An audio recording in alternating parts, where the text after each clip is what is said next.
Hello, അസ്സലാമലൈക്കും. H ബ്ലോഗിലേക്ക് സ്വാഗതം. എല്ലാ സുഹൃത്തുക്കൾക്കും. നമ്മളിന്ന് നമ്മളെ പോത്തുകുട്ടന്മാരായിട്ട് വന്നിരിക്കുകയാണ്. പല വിശേഷങ്ങളാണ്. വിശേഷം എന്താ, പുല്ല് കിട്ടാത്തതുകൊണ്ട് വൈക്കോല് ഇവരങ്ങനെ തിന്നിട്ടില്ല. തടി അതേമാതിരി തന്നെയാണ്, കൂടുതൽ നന്നായിട്ടൊന്നുമില്ല. ഇപ്പോൾ പുല്ലിന് പോയി കുറേ വള്ളി നാരും ഒരു പ്രത്യേക ചെടി പോലത്തെ ഒക്കെ ഉണ്ട്, റബ്ബർ തോട്ടത്തിൽ നിന്നൊക്കെ വെട്ടിക്കൊടുത്തു. അതൊന്നും അവർ തിന്നില്ല. ഇപ്പോൾ ഇവർക്ക് കുറച്ച് വാഴയുടെ തണ്ടും ഇതൊക്കെ പാടെ സംഘടിപ്പിച്ച് കൊടുത്തിക്കാണ്. വൈക്കോല് തിന്നണില്ല. പക്ഷെ അത് വൈക്കോലിൻ്റെ കുഴപ്പമാണെന്നാണ് തോന്നണത്. വലിയ പോത്തുകളും തിന്നണില്ല. വല്ല ചേറിൻ്റെ ഒക്കെ മണം ഉണ്ടായതോട്ടോ എന്താണെന്നറിയില്ല. ഇപ്പോൾ ഇവർക്ക് അങ്ങനെ പോയപ്പോൾ പാടത്തുനിന്ന് കുറച്ച് വാഴയുടെ തണ്ടും ഇതൊക്കെ പാടെ കൊടുത്തിക്കാണ്.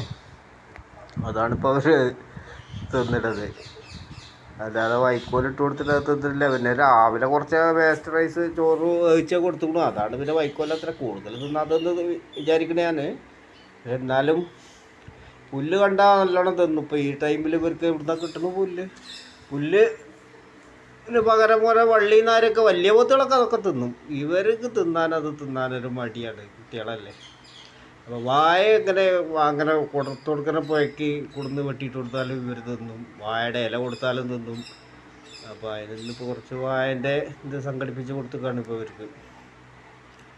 വൈക്കോൽ ഇഷ്ടം പോലെ ഉണ്ട്. പക്ഷേ എന്താ, വൈക്കോല് പ്രാവശ്യം കൊടുത്ത വൈക്കോൽ അങ്ങനെ തിന്നുന്നില്ല. വലിയ പോത്തുകളും അങ്ങനെ തിന്നുന്നില്ല. മോരിക്കുട്ടനും തിന്നുന്നില്ല. ഓനിപ്പം ഈ വള്ളി നാരൊക്കെ വെട്ടി കൊടുത്തു. ആദ്യം ഓനും കുറേ തിന്നാതൊക്കെ ആയിരുന്നു. പിന്നെ വേറൊന്നും ഇട്ട് കൊടുക്കാതാണ്ടപ്പോൾ ഓൻ തിന്നല് തുടങ്ങി. ഇവർ തിന്നാതെ അവിടെ ഇരിക്കുകയുള്ളൂ. ഇവർ അങ്ങനത്തെ ഒന്നും തിന്നണില്ല, ചെറിയ കുട്ടികളായതുകൊണ്ട്.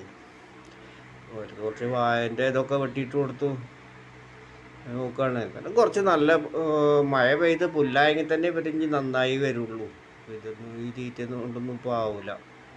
അപ്പോൾ കൂടുതലിപ്പോൾ പച്ചപ്പുല്ല് വേണം. പച്ചപ്പുല്ലിപ്പോൾ ഭാഗത്തു കൂടി പാടത്തു കൂടിയൊക്കെ ഉണ്ട്. പക്ഷേ അതൊക്കെ കഴിഞ്ഞു. എത്രയോ ആൾക്കാരിത് പിന്നെ പറിച്ചിട്ടും വെട്ടിയിട്ടും കൊണ്ടുപോകണം. പിന്നെ എവിടുത്തെ അതുണ്ടാവുക. പിന്നെ വേറെ റബ്ബർ തോട്ടത്തിൽ പാടത്ത് റബ്ബർ തോട്ടമുണ്ട്. റബ്ബർ വെച്ച സ്ഥലങ്ങളുണ്ട്. അവിടെ ഒരു ചെടി പോലത്തതാണ്. അത് ആൾക്കാർ വെട്ടിക്കൊണ്ടുപോകണമൊക്കെ ഉണ്ട്. പക്ഷേ ഞാൻ ഇവർക്ക് കൊടുത്തിട്ട് ഇവർ തിന്നുന്നില്ല. അത് ചെടി പോലത്തെ ഒരു പൂവൊക്കെ ഇടുന്നൊരു വള്ളി പോലത്തെ സാധനമാണ്. അത് ആൾക്കാർ അവിടെ നിന്ന് വെട്ടിക്കൊണ്ടുപോകണമൊക്കെ ഉണ്ട് കന്നിന് കൊടുക്കാൻ. നമ്മളവർ തിന്നുന്നില്ല. പോത്തുകൾ കുറച്ചൊക്കെ തിന്നും, വലിയ പോത്തുകളൊക്കെ തിന്നും. അതും കൂടുതലൊന്നും അവരും തിന്നൂല. അപ്പോൾ ഇവർക്കിത് തീരെ കുട്ടികളായതുകൊണ്ട് അങ്ങനത്തെ ഒന്നും തിന്നൂല. അവർക്ക് നല്ല പുല്ല് തന്നെ കിട്ടട്ടെ. ഇവിടുത്തെ കിട്ടുന്ന പുല്ല്. അവർക്ക് ചോറ് അവർ നല്ലോണം തിന്നും. അങ്ങനെ ചോറ് കൂടുതൽ കൊടുത്താൽ പ്രശ്നമാണ്. അങ്ങനെ ചോറല്ല നമ്മൾ കൊടുക്കുന്ന ഇത് വേസ്റ്റ് റൈസ് വെച്ച് അതിൽ തവിടും അരിയും എല്ലാം പാടെ വേസ്റ്റ് ആണ്. അരിമില്ലിൻ്റെ വേസ്റ്റാണത്. വേസ്റ്റ് അരിയും വേസ്റ്റ് റൈസ് എന്നാണ് പറയുക. അതിൻ്റെ തവിടും എല്ലാം ഉണ്ട്. അത് വേവിച്ചിട്ടാണ് കൊടുക്കുന്നത്. അതിനുണ്ട് വില 18 റുപ്യ. ആദ്യം 15 ആയിരുന്നു. ഇപ്പം ഇങ്ങനെ അവർ കൂട്ടി ഇപ്പോൾ 18 ആയിക്കണം. അങ്ങനെ അത് അതങ്ങനെ കൊടുക്കാനും പറ്റില്ല. കൊടുന്നാൽ വേവിക്കണം. ഇപ്പം ഇവിടെ നമുക്കിപ്പോൾ അതിനൊക്കെ സൗകര്യമുണ്ട്. വിറകുകൊണ്ട് ഇങ്ങനെ പുറത്ത് ഇവിടെ ചെമ്പിട്ട് ഇവിടെ കത്തിച്ചിട്ടാണ് വേവിക്കുന്നത്. മഴ പെയ്യുമ്പോൾ ഇപ്പോൾ എന്തെങ്കിലും വേറെ സംവിധാനം ചെയ്യണം. ചെറിയ ഷെഡ് പോലെ ഉണ്ട് അവിടെ. വൈക്കോലിട്ട് അവിടെ ഒരു മൂലയിൽ വെച്ചിട്ട് വേവിക്കേണ്ടി വരും. അങ്ങനെയാണ് കൊടുക്കുന്നത്. വേവിക്കാതെ പച്ച കൊടുക്കാൻ കഴിയില്ല. അരിയാണ് അതിൽ 90% അരിയാണ്. അതങ്ങനെ വേവിച്ചാൽ കൊടുക്കാൻ കഴിയില്ല. യുവമാർക്ക് അങ്ങനെ തന്നെയാണ്. ഇവർക്ക് വേവിച്ചില്ലെങ്കിൽ കുഴപ്പമൊന്നുമില്ല. പിന്നെ ഒരു ദിവസം വെള്ളത്തിലിട്ട് കുതിർത്തിയിട്ടൊക്കെ കൊടുക്കാം വലിയവർക്ക്. പക്ഷെ അത് അവർക്ക് അത്ര ഇഷ്ടമല്ല അത്. അപ്പോൾ അവർക്ക് വലിയൊരു താല്പര്യം കുറവാണ്. അങ്ങനെ കൂടുതൽ കുടിക്കൂല. അപ്പോൾ വേവിച്ചാൽ പിന്നെ അവർക്ക് ചോറ് കൊടുക്കണേ വെള്ളമാക്കിയിട്ടല്ല കൊടുക്കുക, ചോറ് പോലെ ആക്കിയിട്ടാണ് കൊടുക്കുക. എന്നിട്ട് പിന്നെ പച്ചവെള്ളം ഒഴിച്ചു കൊടുക്കുക ഒഴിക്കുന്ന പാത്രത്തിലേക്ക്. എത്രയാണെങ്കിലും പിന്നെ ഇപ്പോൾ വേനലായപ്പോൾ ഉച്ചക്ക് മറ്റേ ഗോതമ്പ് തവിട് ഓരോ നുള്ള്, അപ്പോൾ 5 കിലോ കൊടുത്തിട്ട് കുറേ ദിവസമായി. ഒരു നുള്ള് ഒരാൾക്കൊരു 100 ഗ്രാം ഇട്ടിട്ട് വലിയ 2 തൊട്ടി വെള്ളം, അത് നല്ലോണം കുടിക്കും. അങ്ങനെ കുടിച്ചാൽ പിന്നെ കാര്യമായിട്ടൊന്നും വേണ്ട. കുറേ സമയത്തിന് അങ്ങനെ മൂത്രമൊഴിച്ച് കൊണ്ട് അവർ നിന്നോളും. ഇപ്പോൾ ഈ ചൂട് സമയത്ത് അങ്ങനെ വെള്ളമാണ് കൂടുതലും വേണ്ടത് ഇവർക്ക്. തവിടും വെള്ളമൊക്കെ തന്നെ വേണ്ടത്. നമ്മൾ ഒരു നേരത്ത് കൊടുത്താൽ പിന്നെ അവർക്ക് വേണ്ടി വരില്ല. നല്ലോണം വയറെന്ന് പറഞ്ഞാലേ ഇപ്പോൾ ഞാൻ പച്ചവെള്ളമൊക്കെ കൊടുത്തു നോക്കി, കുടിച്ചില്ല. അപ്പോൾ അങ്ങനെ രാവിലെ കുടിച്ചു. രാവിലെ ഈ ചോറ് കൊടുത്തതിൻ്റെ മേലെ ആ പാത്രത്തിൽ തന്നെ പച്ചവെള്ളം ഒഴിച്ചു കൊടുക്കും. അപ്പോൾ അത് നല്ലോണം പിന്നെ ചെറിയ ബക്കറ്റ് 2 ബക്കറ്റ് പച്ചവെള്ളം കുടിക്കും. പിന്നെ അത് കഴിഞ്ഞാൽ കുറച്ച് വൈക്കോല് ഇട്ടെടുത്താൽ പിന്നെ അത് അവരങ്ങനെ കടിച്ച് നിന്നുകൊണ്ടാണ് നിൽക്കും. പിന്നെ ഉച്ച വരെ ആ ചോറിൻ്റെ ഇതിൽ തന്നെ അവർ അവിടെ നിന്നോളും. പിന്നെ അത് കഴിഞ്ഞാൽ ഈ വൈക്കോലും ഇങ്ങനെ കുറേശ്ശെ തിന്ന് അങ്ങനെ നിൽക്കും. അപ്പോൾ അങ്ങനെയൊക്കെയാണ് നമ്മളെ ഇത് വളർത്തുന്ന രീതി. 6 അല്ലേ, 6 കൊണ്ടു നടക്കണമെങ്കിൽ കുറച്ച് ഇതുണ്ട് വേണം. പിന്നെ ബുദ്ധിമുട്ടുണ്ട് എന്ന് പറഞ്ഞാൽ ഇവരെ കഴുകലൊന്നും ഞാനങ്ങനെ കഴുകലൊന്നുമില്ല. വെള്ളം നല്ലോണം അടിച്ചു കൊടുക്കും. പൈപ്പ് ഇത് മോട്ടർ ഇട്ടിട്ടേ കഴുകാനൊന്നും ഇപ്പോൾ എന്നെ കൊണ്ട് ഒറ്റക്കൊന്നും ഇപ്പോൾ ഇത് സഹായിക്കില്ല. 5-6 കഴിവൊക്കെ വേണ്ടേ. അപ്പോൾ എപ്പോഴെങ്കിലുമൊക്കെ ഒരു 15 ദിവസമൊക്കെ കഴിയുമ്പോൾ ചെറുമട്ടത്തിലൊക്കെ ഒന്ന് ഉരച്ച് കഴുകും. വല്ലാതെ ഉരച്ച് കഴുകൊന്നുമില്ല, സഹായിക്കില്ല. അതുകൊണ്ടാണ് ഉരച്ച് കഴുകാനൊന്നും സഹായിക്കില്ല. അപ്പോൾ ആ ചെറിയ നിൽക്കുന്ന ചെടിക്ക് അവരെയൊക്കെ ദിവസം നല്ലോണം വെള്ളത്തിലിട്ടുള്ള നല്ലോണം നനച്ചു കൊടുക്കും. 2 നേരം നല്ലപോലെ നനച്ചു കൊടുക്കും അതൊക്കെ ആ ചെടിങ്ങിനൊക്കെ. ഇതിപ്പോൾ ഇതിൽ വെള്ളമാണ്. ഇപ്പോൾ മോട്ടർ ഒറ്റ പ്രാവശ്യം മോട്ടർ ഇട്ട് നനക്കുള്ളൂ. പിന്നെ ഇതിൽ നിന്ന് ഇങ്ങനെ വെള്ളം തലയിൽ കൂടി 2-3 പ്രാവശ്യം ഒഴിച്ചു കൊടുക്കും.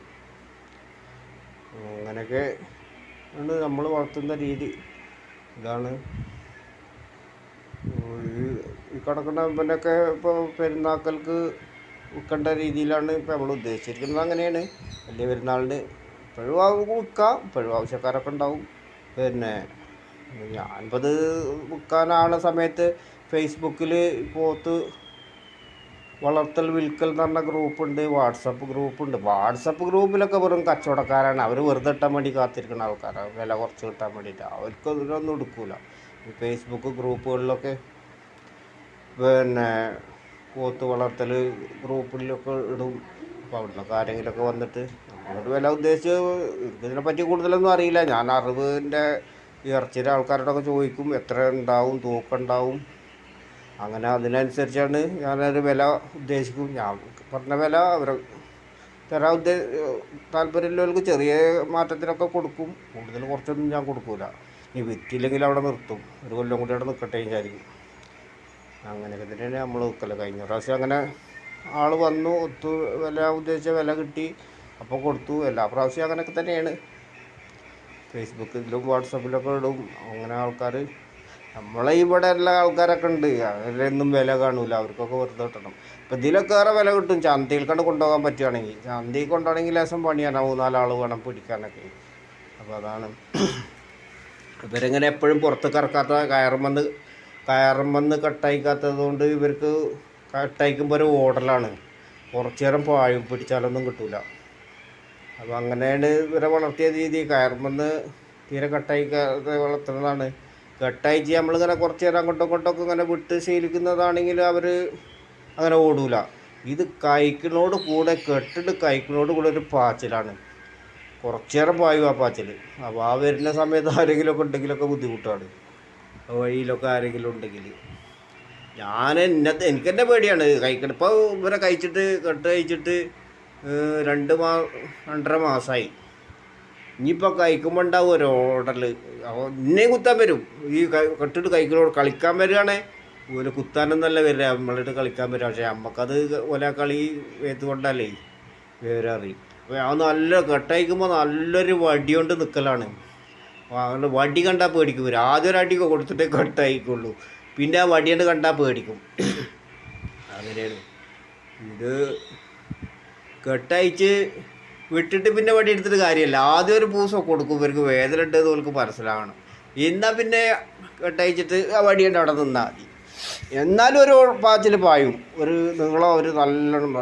ഇപ്പോൾ നമ്മളെ വീഡിയോ ഇവിടെ നിർത്താൻ പോവുകയാണ്. എല്ലാ സുഹൃത്തുക്കളും നമ്മളെ വീഡിയോ ചാനലൊന്ന് സബ്സ്ക്രൈബ് ചെയ്യണം, ലൈക്ക് ചെയ്യണം. ഇഷ്ടപ്പെട്ടാൽ ലൈക്ക് ചെയ്യണം.